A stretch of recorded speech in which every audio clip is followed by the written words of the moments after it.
In the world of data analytics, establishing causality is the holy grail.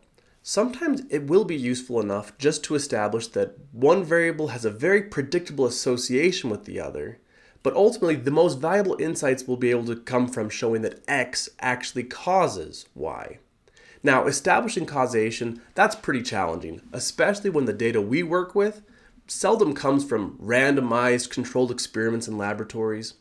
So the first step in becoming a data analyst worth your salt is being familiar with different threats to causal inference. This will make you a more thoughtful and careful analyst when you interpret the findings of your own analyses. But this will also make you a better consumer of data analytics. When you see the results of studies in the media, hopefully this will give you an ability to think critically and evaluate whether we ought to be as confident in a researcher's findings as they'd like us to be. Now, I don't want to dive too deeply into the philosophy of science, but I think that a helpful starting place for this discussion is identifying precisely what we mean by causality. A causal relationship is one where one variable, referred to as the cause, contributes directly to the production of another variable, known as the effect. We often label the cause as the X, or independent variable. Accordingly, the effect is often deemed the Y variable, the dependent outcome. Now, a cause can be a variety of things, an event, an object, or process, and it must be at least partly responsible for the effect. A true scientist is always going to be very cautious before inferring that they think a given relation that they've observed is causal. But when they do, it is typically because they were able to satisfy the following three conditions. The first one is temporal precedence. This is a fancy way of saying that causes must come before effects. That may sound silly, but you'd be surprised by the number of times I've seen researchers try to establish causality between two variables, but in the end, it was the variable they called an effect that was actually influencing the variable they called the cause. This is a necessary but insufficient step. Next, there must exist some significant covariation between the X and Y variables. As one changes, the other must change in tandem. This may be a positive correlation or negative correlation, but if we observe X changing while Y does not change at all, it is going to be difficult to infer causality. Lastly, the scientist or data analyst must eliminate alternative explanations.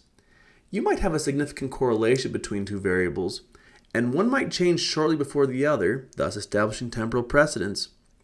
But the world is messy, and there could be a variety of reasons that could explain the association in some other way. The main thrust of the rest of this video is identifying what alternative explanations could be, and why we have to be careful when ascribing causality to associations we find.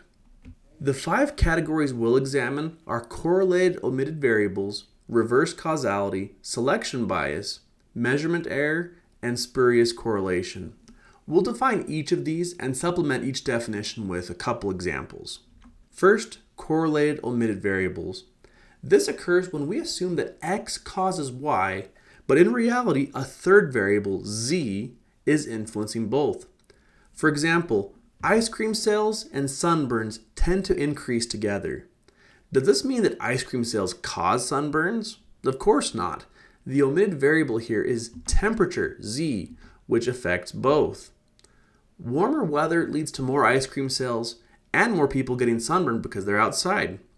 Another example, higher years of education, X, are associated with higher earnings, Y. However, various factors like intelligence and parental influence might be influencing both education and earnings, leading to a false impression of direct causality. Now, the basic way to address this is by adding control variables in a regression. Sometimes you'll hear studies say that they control for one or more variables. This is the threat that they're talking about, correlated omitted variables. It might be surprising to hear that after controlling for temperature, cloud cover, and UV index, ice cream still correlates with sunburn frequency. Next, we have reverse causality.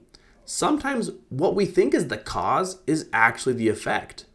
For instance, studies have shown that married men tend to live longer than unmarried men.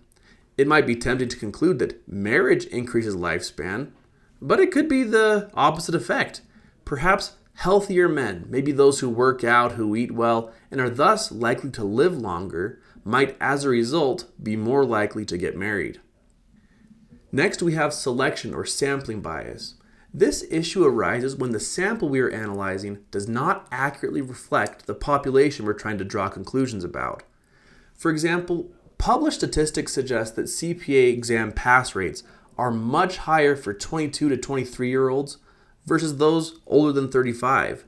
So does age alone cause this relation? Are we just smarter when we're younger? I doubt this explains the stark difference. There could be a variety of characteristics that differ between 22-year-olds and 35-year-olds.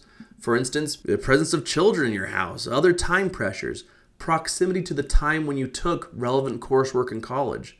Maybe those go-getter types that take a section of the exam before graduating were just a different type of student in the first place. So when you look at the graph like this, don't rely on the single variable that they want you to think about, in this case age. Just analyze your own situation and make an informed choice. There are also a lot of course prep companies that advertise high pass rates. But how much of their student success can we actually attribute to their software, books, and flashcards? It's entirely possible that the types of students enrolling in these courses are fundamentally different from the entire population of exam takers. There might be income differences. Maybe these are students that work for firms that will just pay for these expensive courses. Again, a variety of factors can be at play. You also have to be careful when sampling a population when people can self-select into treatment. Here's a cartoon where a research team wants to see if people like responding to surveys. And unsurprisingly, the 99% of individuals who bothered responding to the survey seem to love that. So we probably can't attribute that statistic to the entire population. Next, we have measurement error, which occurs when the data we collect does not accurately reflect the true values. There's some systematic difference in the measurement process that's leading to some sort of bias. And this can happen for various reasons, especially for self-report measures and surveys. Things like social desirability bias, recall errors, or even technical glitches. For example, a study might report a positive relationship between exercise and weight loss. But if participants overestimate their exercise or underestimate their weight in self-reports, these results will become unreliable.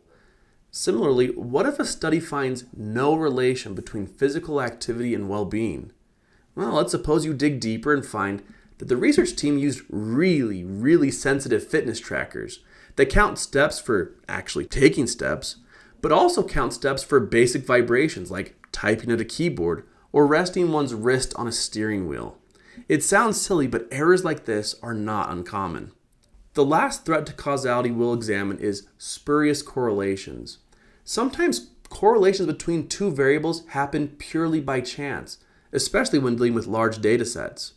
So this emphasizes the importance of also having a logical, theoretical link between your x and y variables. And to illustrate how statistics can be tricky, there's this guy who runs a blog called The Spurious Scholar.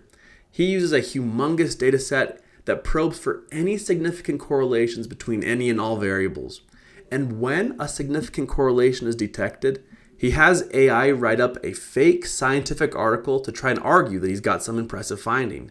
He's got thousands of these. And of course, this project is satirical in nature. I've posted one here where you can see how American cheese consumption closely tracks the number of patents granted in the US.